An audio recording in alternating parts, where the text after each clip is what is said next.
I asked you to give me any word across this horrific landfill that we call the English language, where all other languages come to die, and if that word appeared in my book, then I would share the line that featured it. And the game is this. With just these 20 quotes, what do you think the book is about? And as a thank you for joining me here on this cool winter day, I give you Momo, my beautiful kitty who likes being cradled like a baby. Look at this. This is how she likes to be cradled, with her feet up in the air. Like this. Like, whee! That's her favourite way. If you'd like to participate in more games kind of like this, then do remember to follow me on Instagram. And the link for that is down below. It's, I try to be pretty active on there. It's good. Let me know where you are at in your own novel, and let's find out if I included the term undulate in my book. And do be kind, this is just a first draft. And with all the words we're doing on the side there, let's go. To start, let's get all of the inevitable sex words out of the way. I don't know how I didn't see them coming, and I'm not going to say them for reasons, but here they are. I will admit, 3 of these do appear, this one twice, this one 57 times, for good reason, and I will read you the moist one, okay? I found my friend as moisture scattered across a plain of clear crystal, trying to gather themselves into a puddle. Alright, there you go. Prepare for confusion. What about the word dream? Sleep came reluctantly, and that night, Ollie had death dreams. Then, love. Love dies in 1,000 ways, but condescension was the one she knew well. How about stars? There were stars caught inside his eyes, beside the depths of the ocean in the memory of ages, and behind it all, such warmth. A lot of people really wanted me to do the words never, gonna, give, and you.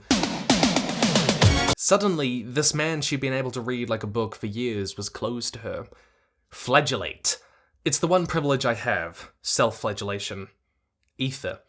Deep inside myself, I felt one of my core computer chips melt away, reduced to ether, before fusing together again into a burl, a tumour on a tree. Equidistant. Equidistant. What a lovely word. Just say it. Feel it. Roll it around in your mouth. Equidistant.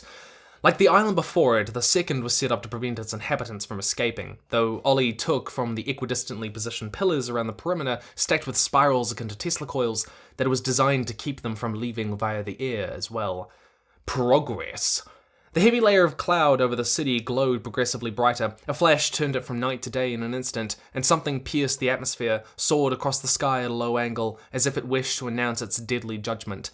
Catharsis. Also a lovely word. You get it feels cathartic, I would say, to say the word catharsis. When Mataftas pushed, he wanted her to push back. He wanted a row, for both of them to launch off at each other and find catharsis in the cruelty that followed.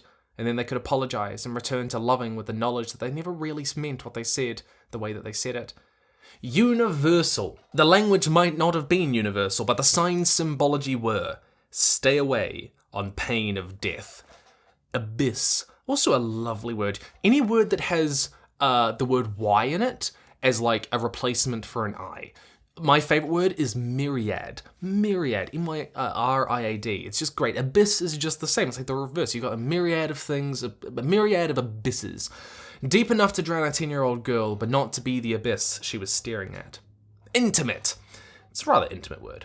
Even with the star looming large before me, I became intimately aware of the immense emptiness around it, of how quickly all that hydrogen and helium was burning away, and the star suddenly felt tiny, a candle flickering in the dim. Power. But most of all, it was crowned with a pair of antlers strung up with blue ribbons that flew in the dead air under a power of their own. Quantum. See, it's the thing, I said it was sci-fi, and so people gave me a ton of, like, sci-fi words. And the thing is that because of how the book is written, honestly, there's not much, like, big sci-fi things in there. Not the words that you would use to describe them, but quantum does appear. Here you go. These are terms that you adapted to describe your plane of existence, but have always seemed simple to me. Because where you are of the classical peering into the quantum, my kind have always been of the quantum appearing into the classical. That gives away... I don't know. What does that give away? Infinite. A lone girl lost in the dark, so large to her it may as well have been infinite. Horrid. Horrid, dark thoughts didn't look good on him. Grotesque. not my favorite word. Like it looks interesting, but it's not a good word, I don't feel. A circle was a grotesque shape in his mind. Kiss, what a lovely simple word. Where's the love in the story, right? She remembered the way he looked at her, and the way she kissed him when he first gave it to her, wrapped in a soft cloth, a fragile hope, and she remembered how long it had been since she had kissed him like that. Element. I don't know if people suggested this because, Avatar, elements, blah blah blah, but it does actually appear. And I actually quite like the line, I gotta be honest. Lost removed the human element. People wanted to forget the past and let it become something else. And last one, tears. Some people were suggesting love and heartbreak and suddenly to get spoilers, to get little things, and tears is one of those words. You hadn't slept for 18 hours and 22 minutes. The pain leaked out in silent tears from the crow's feet of your eyes, little cracks in you. And I want to give a moment of silence for all the words that, despite your best efforts, and many of you suggesting it, did not appear.